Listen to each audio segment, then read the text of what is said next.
जी वहां खून तो था। चाचा जी के पूरे शरीर पर खून था, मगर उस आदमी के चेहरे पे एक नीली सी पपड़ी थी जो हवा तक में फैली थी, और चाचा के चेहरे पे वही नील गुदी हुई थी, जैसे दवात में भींग के कागज गुद जाता है।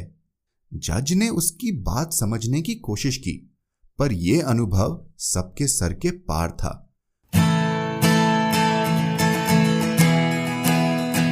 आप सुन रहे हैं कहानी जानी अनजानी पीयूष अग्रवाल के साथ। चलिए आज की कहानी का सफर शुरू करते हैं।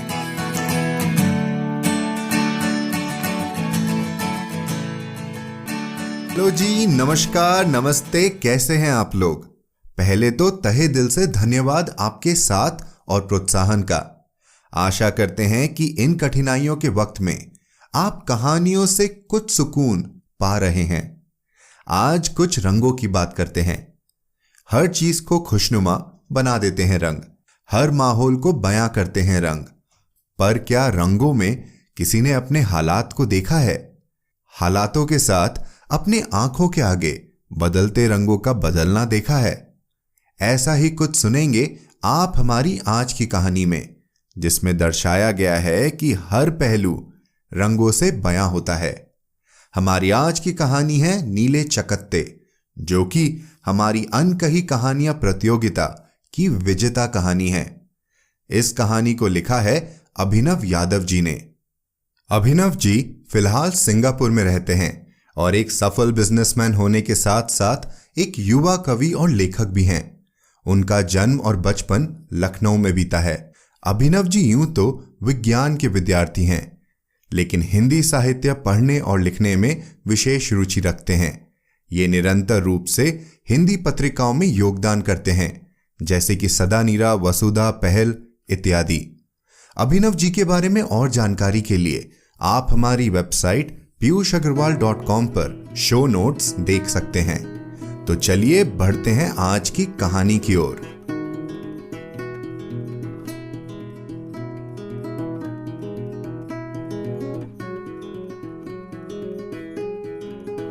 नीले चकत्ते। पीला और नीला, दो रंग, अलग रंग, मगर कितने अलग ये बस महसूस किया जा सकता है, समझाया नहीं जा सकता। ठीक इंसानों की तरह इंसान अलग होते हैं, सब जानते हैं, मगर कौन कितना अलग है ये शायद कोई नहीं बता सकता। औलादे तक अपनी मां से इतनी अलग हो सकती हैं, ये वो सोच रही थी। ओहो जी, नीला, पीला, हरा, लाल, भूरा, नारंगी, सफेद, सब रंगों के कुर्ते हैं।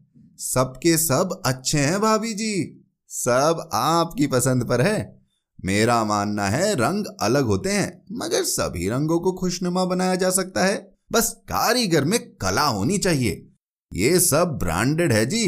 अब आप ही बताइए, काला भला कब किसी जश्न में अच्छा लग सकता है? हाँ, पर इस काले कुर्ते को देखिए, सारे रंग फीके पड़ जाएंगे इसके सामने। ये बॉर्डर पर पूरा जरी का काम है। वजन तो देखिए कुर्ते का, कपड़ा जानदार है। मुझे आंखों पर विश्वास नहीं हुआ कि काला भी इतना सुंदर हो सकता है। उसने ये कहते कहते अपने भारी बड़े झोले में से एक और कुर्ता निकालकर सबके सामने रख दिया। पता नहीं क्यों इस इंटरनेट के जमाने में, जहां एक क्लिक पर हजारों कपड़े आ जाते हैं, लोग फिर भी उस पंजाबन को अपने घर बुला बुलाकर कपड़े खरीदते थे। अरे उसे फैशन की समझ है, ऐसा बगल वाली वरमाइन बोलती थी। किसी को उसकी बातें अच्छी लगती थी, किसी को उसका कलेक्शन। पर जो भी हो, वो एक सफल व्यापारी थी। उसे रंग दिखते थे, वैसे नहीं जैसे हम सबको दिखते हैं। उसे माहौल में रंग दिखते थे। जैसे दिन में बेचते वक्त उसे हरा रंग महसूस होता था। व्यापार उसके लिए ज्यादातर हरा ही था। इन रंगों का कोई मतलब था नहीं था पता नहीं, पर उसने अपने आप को इस हाल में ढाल लिया था। काला था उसकी शादी का रंग। ऐसा नहीं था कि वो उदास थी, उसे कुछ भी महसूस नहीं हो रहा था, ना अच्छा ना बुरा। और शायद इसीलिए उसे इतना बुरा भी नहीं लगा जब उसे पता चला कि उसका पति गे है। उसे शादी से बहुत उम्मीदें नहीं थी। वो रात को उठी नारंगी रंग के साथ और बालकनी में जाकर ठहाके मारकर हंसने लगी। उसकी हंसी उसकी शांति से कम भयावह थी। उसके पति ने अगली सुबह उससे माफी भी मांगी। पूरे 3 महीने लगे इस बात को गलने में। उसके पति ने साफ किया कि अगर वो चाहे तो तलाक दे सकती है या शादी में रह करके अपनी मर्जी के संबंध बना सकती है। इन सब के बाद ऐसा भी नहीं था कि उसकी जिंदगी में कुछ अच्छा हुआ ही नहीं। सबका तराजू बराबर होता है मरने से पहले। पीला था वो रंग जब उसकी बेटी पैदा हुई। वो उस वक्त सच में खुश थी। उसकी शादी की बनावटी सी मुस्कान नहीं थी या वो बनावटी उदासी जो उसने अपने पति के मरने पर ओढ़ ली थी। वो सच में खुश थी। हाँ, वैसे ही जैसे बचपन में खिलौना मिलने पर हम खुश होते हैं और उसे घंटों निहारते रहते हैं। उसने अपने रंगों की आदत को अपनी बेटी में देखा और उसे रंगोली नाम देना चाहा, पर उसके पति ने किसी पसंद की नॉवल के किरदार पर उसका नाम त्रिशला रख दिया। वो पहली बार था जब उसे इतना गुस्सा आया कि सारे रंग गायब से हो गए और वो पल भर के लिए घबरा गई, पर चुप्पी की आदत बरकरार रखते हुए उसने कुछ न बोला। जब पति ने अपने समलैंगिक होने की बात सामने रखी और 3 महीने बाद उसकी मर्जी को वजन दिया तो तराजू घूमा। उसने तलाक नहीं मांगा, उसने त्रिशला को रंगोली बना दिया। नीला था वो रंग जब उसे पता चला था कि ये रंग सच्चे नहीं, इन्हें हर कोई नहीं देख सकता था। यह हादसा भी पंजाबन के लिए कम भावुक नहीं था। उसकी कोख को माहवारी ने अभी जकड़ना शुरू ही किया था। उसने जब जज के सामने गवाही दी तो सब हंस पड़े। उस दौरान पंजाब मटमैले रंग में सना था और मटमैला होने जा रहा था। एक भावी खालिस्तानी ने उसके किसी रिश्तेदार को खेत में मार दिया। पेशाब करते हुए उसने उसे मौकाए वारदात पे देख लिया। हादसे के बाद में जब उससे पूछा गया तो वो सिलसिलेवार सब बताती गई। जो नीला था सब, जी नीला था सब, दवात सा। उस आदमी के चेहरे पे नील फैली हुई थी और चाचा का चेहरा नील से सना हुआ। बेटा, किस नील की बात कर रही हो? क्या वहां खून था? जज ने पूछा। वो हौसले के साथ बोली, जी वहां खून तो था। चाचा जी के पूरे शरीर पर खून था, मगर उस आदमी के चेहरे पे एक नीली सी पपड़ी थी जो हवा तक में फैली थी और चाचा के चेहरे पे वही नील गुदी हुई थी, जैसे दवात में भींग के कागज गुद जाता है। जज ने उसकी बात समझने की कोशिश की, पर यह अनुभव सबके सर के पार था। विरोधी दल के वकील ने इस हालात का संपूर्ण फायदा उठाया और अपने मुवक्किल को सजा मिलने से बचा लिया। जो उपहास उड़ा उसका पंजाबन के ऊपर गहरा प्रभाव पड़ा। मर्दों से घिरी सभा में वो सिर्फ एक स्त्री के रूप में ही अलग नहीं थी, बल्कि एक अनजान अनोखे अनुभव से ग्रस्त पागल भी थी। उसने अपने मोहल्ले के बच्चों के साथ खेलना बंद कर दिया और पंजाब की हवाएं बदलने लगी। उसके बापू ने बदलते मौसम को भांपते हुए पहले शहर बदला और फिर प्रदेश भी। इस आवाजाही में 2 साल बीते। लखनऊ वो शहर था जहां किनारा मिला। इस उथल पुथल ने उसे संभलने का मौका नहीं दिया और नीला रंग उसके साथ चिपक सा गया। जैसे शीशे को गर्म ठंडा कर आकार देते हैं, रंग देते हैं, कुछ वैसे ही नीला रंग उसकी चमड़ी पर चिपक सा गया था और जो बीच बीच में चकत्तो सा उभर आता था। काला ही था उसके पति के निधन का रंग। उसे शादी की याद आ गई। शादी में सबसे अच्छा हिस्सा वही था जब उसे सजाया जा रहा था। चुनरी में बिखरे रंग थे, रंगोली थे। वो रंग महसूस कर रही थी। फिर गलियों में रेंगती हुई एक चमकीली बारात आई, रात भर ठहरी और उसे ले गई। उसके इस ख्याल की कतार को अर्जुन कोहली ने अपनी अकड़ी आवाज से तोड़ दिया। तुम चाहो तो मेरे अमीनाबाद के शोरूम में बैठ सकती हो। उसने रंगोली को गोद से उतारा। अर्जुन सेठ था, लखनऊ में उसके कई व्यापार थे, जिसमें कपड़ा का व्यापार भी शामिल था। तुम समय लो, कोई जबरदस्ती नहीं है। कुछ देर शांत रहने के बाद फिर बोला, जसप्रीत ने शायद तुम्हें मेरे बारे में बताया होगा। तुम्हारी और रंगोली की कुछ जिम्मेदारी मेरी भी है। तुम जब चाहो मेरी मदद ले सकती हो, बस किसी को ये बात बताना नहीं। वो रंगोली को उसके गोद में छोड़कर चला गया। उसका मन तो नहीं था, मगर उसने अर्जुन का दिया हुआ प्रस्ताव मान लिया। वो चाहती तो अपने पति का व्यापार बेचकर कुछ सालों की आमदनी कमा सकती थी, मगर फिर देवर से झगड़ा करना पड़ता और मामला तब कचहरी तक जा सकता था। उसे अपने पिता के पास जाकर फिर से एक कमरे भर में कैद भी नहीं होना था। अर्जुन का प्रस्ताव ना सिर्फ उसे आजादी दिलाता, बल्कि उसे रंगों से भी करीब करता। लाल रंग के साथ आई बेला, जो अर्जुन के शोरूम का सारा काम संभालती थी। कहने को अर्जुन की बहन हर दिन दुकान पर बैठती थी, पर उसे व्यवसाय की उतनी समझ नहीं थी। बेला छोटे से कस्बे से लखनऊ तक बड़ी मेहनत से आई थी। उसके बाएं हाथ पर गहरे चोट का निशान था, जिसके चलते वो बायां हाथ सही से चला नहीं पाती थी, पर उसकी फुर्ती और बातों की चहक उसकी अपंगता पर पर्दा सा डाल देती थी। पंजाबन को बेला का साथ मिलना एक अच्छे वक्त की शुरुआत थी। पंजाबन अपने रंगों की पकड़ से कपड़ों को खूब पहचानती थी। उसके ग्राहक कभी खाली हाथ वापस नहीं जाते थे।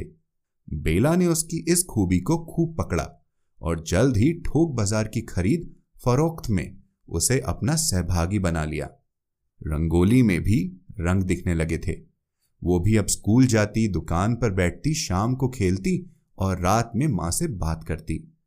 उस साल पंजाबन ने बालों में मेहंदी लगाना शुरू किया और रंगोली ने 9वीं का इम्तिहान पास किया। एक शाम बेला शराब पीते वक्त बोली, तू कमाल का बिजनेस करती है, तुझे तो खुद का काम करना चाहिए। तेरे कस्टमर सबसे वफादार कस्टमर है। हमारी दुकान को 1/3 कमाई तो सिर्फ तुझसे होती है।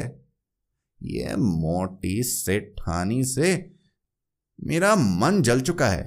ना कुछ करना आता है, ना अपना शरीर हिलाना पड़ता है, बस हमारी कमाई खाती रहती है।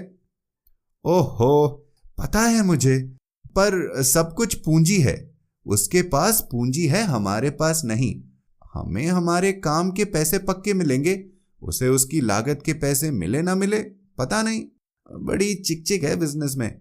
देखो ना, सब डिप्रेशन के शिकार रहते हैं, जैसे गर्दन पे छुरी लटका के घूम रहे हो। वो थोड़ा मुस्कुराई। देख, डिप्रेशन का शिकार तो तू भी है, वरना अभी ये शराब ना पी रही होती। देख, बाजार सिर्फ पूंजी से नहीं चलता, जान पहचान से भी चलता है। 12 साल मैंने ऐसे ही पसीने से पानी थोड़े ही किया है।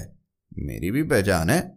अपने नाम पे सामान उठा सकती हूं, बस तुझे बेचना होगा। आज पहली बार नहीं है जब तू दारू के नशे में ऐसा बोल रही है, पर पता है हम दोनों गिरगिट हैं। मतलब दिन भर जिस दुकान में काम करते हैं, शाम को उसी दुकान के ऊपरी गोदाम में बैठ के दारू पीते हैं, रंग बदल के उसी दुकान को गाली देते हैं, उसी दुकान को लूटने की सोचते हैं और अगली सुबह सेठानी के सामने पुराने रंग में फिर से वही काम करते हैं जो हमेशा से करते आए हैं। वो दोनों दुकान के ऊपर वाले गोदाम की खिड़की से अमीनाबाद को देखते रहे। बाजार रात की दवात में भीग चुका था और स्ट्रीट लाइट बीच के बचे खुचे कागज सा लग रहा था। हरा बनता है नीला और पीला मिलके मां, पता है? रंगोली अपनी मां से बोली। पंजाबन मुस्कुरा पड़ी। उसने हफ्तों बिताए थे अमीनाबाद की उस गली में जहां खौलते रंगों में कपड़े रंगे जाते थे। गली नहीं, मानो रंगों की हवेली थी वो सड़क। सड़क तक पे रंग बिखरे होते थे। अमीनाबाद उसकी नजर में एक भव्य जंतु था, जिसकी पसली पसली में इंसानों की जरूरतों का व्यापार चलता था। अमीनाबाद अब तक की उसकी 1/3 जिंदगी थी। पिछले 2/3 जिंदगी के कई किरदार अब तक जा चुके थे जो परिवार थे, और इस 1/3 जिंदगी में कितने ही किरदार आए थे जो परिवार नहीं थे पर परिवार जैसे थे। सब हादसे से आते थे, हादसे से जाते थे, खबरों के लिफाफे में। इन्हीं हादसों को इकट्ठा देखो तो जिंदगी लगती है, घबराओ मत। बेला पास में बैठी सभी औरतों से बोली। ये सारी औरतें अर्जुन की दुकान में कर्मी थी। मगर दीदी काम तो चाहिए ना। उनमें से एक बोली, मैं अर्जुन साहब से बात करूंगी, पर मैंने सुना है कि कोई बड़ा हादसा हुआ है अर्जुन साहब का। काफी नुकसान हुआ है उसमें, उसी की भरपाई के लिए ये स्टोर बिक रहा है। सेठानी की भी तबीयत खराब है, जो नया मालिक आएगा वो भी हमें नौकरी दे सकता है। तो घबराओ मत, बात करेंगे। 1-1.5 महीने में कुछ ना कुछ निकलेगा, तब तक नौकरी की तलाश करना शुरू करो। बेला बोलती रही मगर पंजाबन खोई रही अपने आंकड़ों में कि कैसे घर चलेगा, रंगोली की ट्यूशन की फीस और बाकी खर्चा। पर अगर ये सब निकाल भी लिया अपनी पुरानी बचत से तो आगे कॉलेज भी है और फिर शादी। कोई अंत नहीं है इन समस्याओं का। बेला पंजाबन की ओर देखते हुए बोली, हमें साथ रहना होगा, चलो कल मिलते हैं। सब जाने लगे। बेला ने पंजाबन का हाथ पकड़ उसे रोक लिया। चल आज मेरे घर दारू पीते हैं, उसने कहा। पंजाबन ने ना हां बोला ना। बेला का घर 2 कमरों की छांव भरी कोठरी थी, जहां हमेशा एक CFL जलता और एक अधमरा सा आदमी बिस्तर पर पड़ा रहता था। उसमें तमाम तरह की ट्यूब खुसी हुई थी। उसके कारण कमरा घर कम अस्पताल ज्यादा लगता था। पंजाबन के पूछने से पहले ही बेला बोल पड़ी थी, वो मेरा पति है, और हाँ वो कोमा में है पिछले कई सालों से। ये सब देख उसका मन सिकुड़ सा गया। इतने सालों की दोस्ती में वो बेला के बारे में इतना भी ना जान सकी। इस बात का उसे अफसोस हुआ। उसे 4 पैग लगे संभलने में। उस शाम लंबी बात हुई, बेला के पति से लेकर अर्जुन के व्यापार तक। आखिर में सिगरेट का धुआं सीने से उड़ेलते हुए पंजाबन बोली, तू हमेशा बिजनेस करने को कहती थी ना, चल अब बिजनेस करते हैं। बेला हंस पड़ी और एक हरा रंग फैल गया। लाल लाल साड़ी में फॉल लगा देना, और वो लहंगे का डिजाइन फाइनल कर दिया है दीदी जी ने, उसे बनने के लिए डाल दो। पंजाबन काम में मशरूफ थी। एक छोटे से बेसमेंट में शुरू हुआ बिजनेस चल पड़ा था। शुरुआती कुछ महीनों में अर्जुन आया था उसे वापस काम पे रखने के लिए। पंजाबन तब तक आगे बढ़ चुकी थी और वापस मुड़ना जिम्मेदारी से मुंह मोड़ना था। बेला ने 4-5 लड़कियों को जुगाड़ा और थोक बाजार से सामान उठाया। पंजाबन ने उसकी परख की और घर घर जाकर सामान बेचना शुरू कर दिया। कुछ वफादार ग्राहकों ने साथ दिया और पंजाबन ने उन्हें निराश नहीं होने दिया। अब अक्सर शादी के मौसम में हजरतगंज से लेकर गोमती नगर तक कई घरों में उसे बुलाया जाता, जहां वो पूरे घर भर के लिए कपड़े दिखाती। वक्त वक्त पर लोग जुड़ते गए। कपड़ों की सिलाई से लेकर फिनिशिंग तक सारा एक नेटवर्क सा बन गया और पंजाबन उसे संचालित करने का काम करने लगी। रंगोली भी इंजीनियरिंग की पढ़ाई करने गाजियाबाद चली गई थी। पंजाबन उसकी पढ़ाई को ना तो ज्यादा समझती थी, ना ही ज्यादा पूछताछ करती थी, पर उसे बड़ा होता देख उसे खुशी जरूर होती। कभी कभी जब वो अपने बाल रंगती तो भूरी शामों का भूरा बीता वक्त दिखाई देता। नीले चकत्ते उभर आए थे। रंगोली के कॉलेज से जब फोन आया, पंजाबन अपने देवर के साथ तुरंत गाजियाबाद पहुंच गई और रंगोली को वापस ले आई। रंगोली एकदम शांत हो गई थी, एक अक्षर भी नहीं बोल रही थी। कॉलेज के डॉक्टर ने मनोवैज्ञानिक को दिखाने की सलाह दी। रंगोली की ऐसी हालत दिन ब दिन उसे पंजाबन की आंख में सफेद करती जा रही थी। आपकी बेटी को डिप्रेशन है, मैंने एंटी डिप्रेसेंट्स लिखी हैं, आप इसके डोज का ख्याल रखिएगा और हर हफ्ते काउंसलिंग करवाइए, ये ठीक हो जाएगी। अब रातों को उसके बालकनी के फेरे बढ़ गए। वो सिगरेट के धुएं के बादलों से भरी रहती। अगर जरा सा भी खाली होती तो ऐसा लगता जैसे कोई नारंगी हाथों से उसके दोनों कंधे नोच रहा हो। रंगोली की हालत के लिए पंजाबन दोषी थी, ऐसा भी नहीं था, पर इसकी शुरुआत पंजाबन से ही हुई थी। पंजाबन के संघर्ष को रंगोली ने जिंदगी भर देखा था। उसे अपनी मां में एक अलग सी ताकत दिखती थी जो उसे दुनिया से बचाए रखती, और उसे अपनी मां पर बहुत फक्र था और वो उसके लिए कुछ करना भी चाहती थी। किसी ने कहा, पढ़ाई करो, बोर्ड में अच्छे मार्क्स लाओगी तो मां को बहुत खुशी होगी। अच्छे कॉलेज में जाओगी तो मां की मेहनत सफल होगी।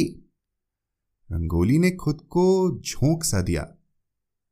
खूब पढ़ाई की, महंगी कोचिंग में दाखिला लिया। पंजाबन भी इस वक्त अपने नए बिजनेस में लगी हुई थी। उसके आसपास होती पंजाबन की वाहवाही ने रंगोली की आकांक्षाओं को और भी बढ़ा दिया। मगर उम्मीदों के विपरीत न तो अच्छे मार्क्स आए, न ही अच्छा कॉलेज मिला। एक स्टेट लेवल का कोई प्राइवेट कॉलेज मिला। रंगोली मन से टूट सी गई। पंजाबन इन सब से बेखुद रंगोली के गाजियाबाद जाने की तैयारी करने लगी। गाजियाबाद पहुंच के भी कुछ सुधरा नहीं। रंगोली का पढ़ाई से, मेहनत से मन उचट गया था। उल्टा उसे प्यार हो गया था। प्यार ने उसे उभारा भी और बिगाड़ा भी। प्यार का अंत भी कुछ अच्छा नहीं हुआ। जिस रात उसके बॉयफ्रेंड ने उसे छोड़ा, वो पूरी रात बारिश में बैठी रही, उसके इंतजार में रोते हुए। उसके दोस्तों ने उसे पागल बोला। उसने उनसे बात करना बंद कर दी। इम्तिहान हुए, रंगोली फेल हुई। उसने बात ही करना छोड़ दिया। शांत रहते हुए उसने जब 2 दिन तक खाना नहीं खाया तो उसकी रूममेट ने वार्डन को बताया। मां को फोन गया और रंगोली लखनऊ पहुंच गई। पीला और नीला, 2 रंग, अलग रंग।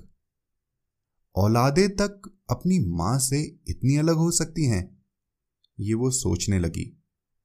रंगोली के पंखे से लटके शरीर को देखकर उसके सामने सारी जिंदगी जैसे गुलाटी मार गई। उसे एक भी वाकया याद नहीं आया जब उसने अपनी जान लेने की सोची हो। उसकी आंखों से आंसू ना बहा, पता नहीं क्यों। सवालों के कौवे उसे नोचने लगे। क्या रंगों ने उसे बचा रखा था? हमेशा उसका साथ दिया था, पर रंगोली भी तो रंग थी। फिर वो क्यों अकेली हो गई? शायद रंग सहेज के रखे नहीं जाते, या सहेजे हुए रंग बिखरने के लिए ही होते हैं। रंग क्यों इतने अलग होते हैं? पता नहीं। भूरे चश्मे वाला वो बच्चा अपनी मां के पीछे से पंजाबन को काला कुर्ता दिखाते हुए देख रहा था। वो उसके चेहरे का हर हाव भाव बड़ी ध्यान से पढ़ रहा था। उसने कुछ 3 हफ्ते पहले सुना था कि उसकी बेटी ने आत्महत्या की थी। आत्महत्या, ये शब्द उसने पहली बार सुना था और उसके मतलब ने उसे एक नई चीज से परिचित कराया था, मौत। मतलब मौत से कोई भी खत्म हो सकता है? उसने पूछा। हाँ, मां ने बोला। वो सहम सा गया। पल भर में उसने अपनी सारी प्यारी चीजों की मौत का ख्याल कर लिया, अपने प्यारे पीले खरगोश से लेकर मां तक। मां भी? उसने जोर से मां को पकड़ लिया। मां काला कुर्ता दिखने में मशरूफ थी। वो पंजाबन के चेहरे पर मौत ढूंढने लगा। वो मौत को जानती थी, मौत की रिश्तेदार थी, पर उसके चेहरे पर एक भी उदासी की रेखा नहीं निकली। सब इस बात से थोड़ा हैरान भी थे। इन सब के बावजूद उस कमरे में खरीद भी हुई और बिक्री भी। जब वो जाने लगी तो बच्चा अपनी चश्मिशी निगाहों से बालकनी की रेलिंग के पीछे छिपकर उसे देखता रहा। उसे फिर भी कोई उदासी ना दिखी। बस दिखे तो उसकी चमड़ी पर कुछ नीले चकत्ते।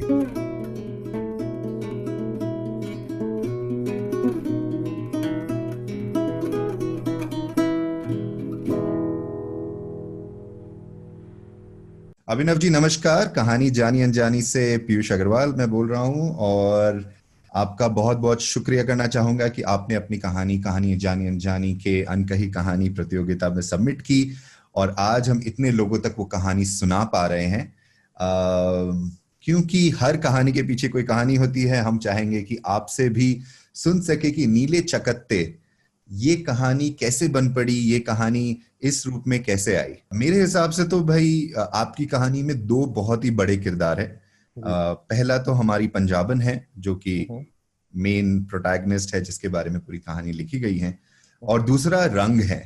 मेरे हिसाब से रंग भी एक किरदार की तरह पेश आ रहे हैं। आपने जिस तरह से रंगों का इस्तेमाल किया है कहानी में वो बहुत ही अनोखा है, और वो कहानी सुनने में पढ़ने में बहुत ही एक अलग अनुभव देता है। जी तो क्यों ना आप हमें दोनों ही किरदारों के बारे में कुछ बताए और ये बताए कि ये किरदार कैसे अपने इस रूप में आ पाए। जी जरूर। वैसे न्यूरो साइंस काफी पढ़ा हूँ। मेरा जो बैकग्राउंड है वो साइंस का है। तो मतलब अगर मैं उस कंसेप्ट को बोलूँ, जिस कंसेप्ट को इस कहानी में काफी सेंटर पे है, वो एज अ फॉर्म के रूप में बोलूँ अगर, तो एक कह सकते हैं न्यूरो साइंस की एक सिचुएशन होती है जिसको सिनेस्थीसिया बोलते हैं, जिसका कहानी में कोई जिक्र नहीं है और मुझे लगता है मेरे पाठकों को उसके बारे में जानने की कोई जरूरत नहीं है। लेकिन क्योंकि आपने पूछा है इसलिए बोल रहा हूँ कि रंगों और पंजाबन का जो उसमें मतलब मेल है वो इस कंडीशन के चलते हैं। मैं इसके बारे में जानता था, मैं इसके बारे में बहुत फैसिनेट भी करता था, मैंने काफी कुछ पढ़ा भी है इसके बारे में, रिसर्च करने की भी सोची थी मैंने एक जमाने में। तो इसमें बेसिकली होता ऐसा है कि आदमी के मस्तिष्क में कोई दो चीजें, मतलब जो कॉमन एबिलिटीज होती हैं वो मिक्स हो जाती हैं। तो जो कि इस कहानी के प्रोटैगनिस्ट भी हैं पंजाबन, उसके केस में ऐसा होता है कि उसको इमोशन के साथ कलर मिक्स हो चुके हैं, एंड इसीलिए उसको माहौल में रंग दिखते हैं। मतलब कि अगर उसे बुरा हो रहा है, बुरा फील हो रहा है, तो एक तरह का रंग दिखेगा। वो व्यापार करती है तो उसे हरा रंग दिखता है। एंड इसका कोई लॉजिक नहीं है, मतलब ऐसा सच की, मतलब वो रंग हरा इसलिए दिख रहा है क्योंकि मतलब व्यापार हो रहा है तो पैसा हरा होता होगा तो इसलिए हरा है, ऐसा नहीं है। मतलब ये एक, अगर साइंस के तौर पे बोला जाए तो रियलिटी में ऐसा सिचुएशन होता है। लेकिन मैंने उसे कहानी में ज्यादा गहरा रूप देने की कोशिश करी है। मतलब ऑफ कोर्स ये चीज थी, बट कहानी कभी सिर्फ आप कंसेप्ट पे नहीं बनाते, आपके लिए उसके लिए मतलब कहानी होनी चाहिए। ये बस एक टूल था जिसको मैंने यूज किया है कहानी में, सच बोलूं तो। उसके बियॉन्ड, जैसे कि मैंने आपको एक और चीज बोला है कि इस कहानी के पीछे और भी बहुत सारी कहानियां हैं। इसमें और बहुत सारे छोटे छोटे किरदार आते हैं जिनके ऊपर मैंने और कहानियां लिखी हैं। तो एक चीज जो मैं इसमें जोड़ना चाहूंगा कि नीले चकत्ती मेरी सबसे पहली कहानी थी जो बाकी कहानियों में मैंने लिखी हैं। तो ये एक तरीके से प्रीमाइस का काम भी करती है बहुत सारी दूसरी कहानियों के लिए, इन अ सेंस। एंड मुझे लगा कि ये जो मैंने कंसेप्ट उठाया है जो प्रोटैगनिस्ट के लिए, ये अपने आप में बहुत खूबसूरत कंसेप्ट है जिसके थ्रू बहुत सारी और सिरे खुलते जाएंगे। आखिरी सवाल जो मैं आपसे ये पूछना चाहूंगा वो ये है कि नीले चकत्ते, ये जो टाइटल है और इसका जो इस्तेमाल कहानी में किया गया है, जी। आपके हिसाब से ये क्या रिप्रेजेंट करता है, ये क्या दर्शाता है? क्योंकि आपने कहा कि भाई ऐसे कोई न्यूरो साइंस के हिसाब से आपने रंग का इस्तेमाल किया है वगैरह वगैरह, लेकिन सिर्फ कहानी के तौर से बहुत ही सरलता से अगर कोई कहना चाहे कि भाई इसमें जो नीले चकत्ते जो हैं वो क्या दर्शा रहा है किरदार के बारे में, सिचुएशन के बारे में? तो बात ये है कि तो नीले चकत्ते जो है वो अगर मतलब कहानी के फॉर्मेट में जब जाते हैं तो नीला पहला रंग होता है जब उसे पहली बार पता चलता है कि उसे माहौल में रंग भी दिखते हैं।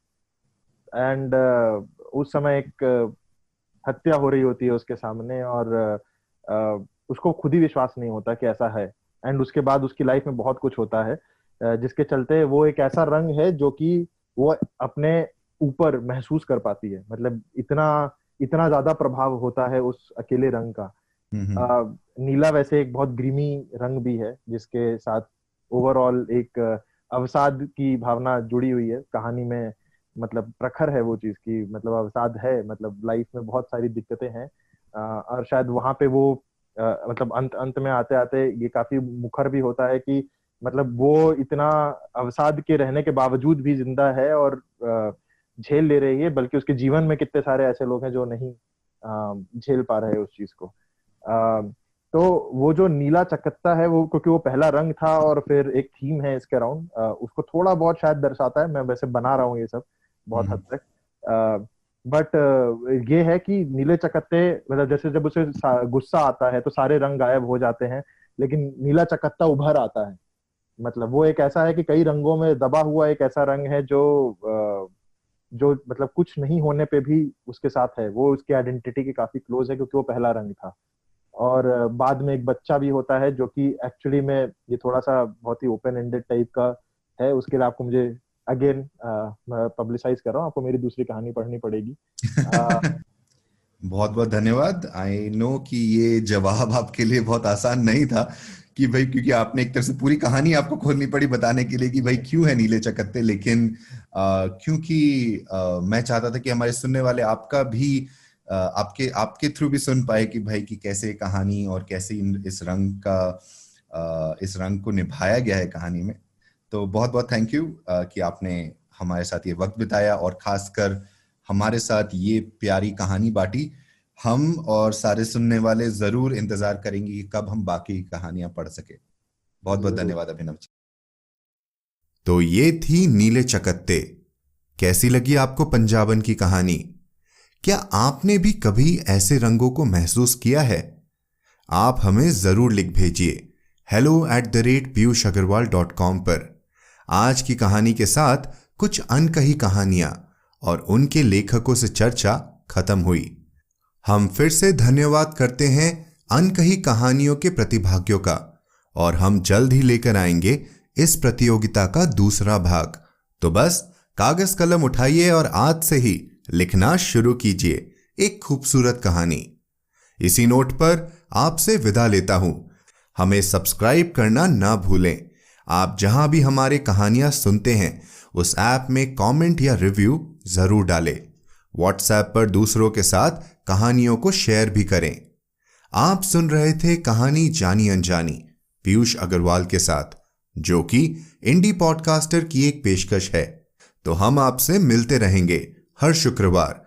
तब तक के लिए अपना ध्यान रखिए, स्वस्थ रहिए और मुस्कुराते रहिए।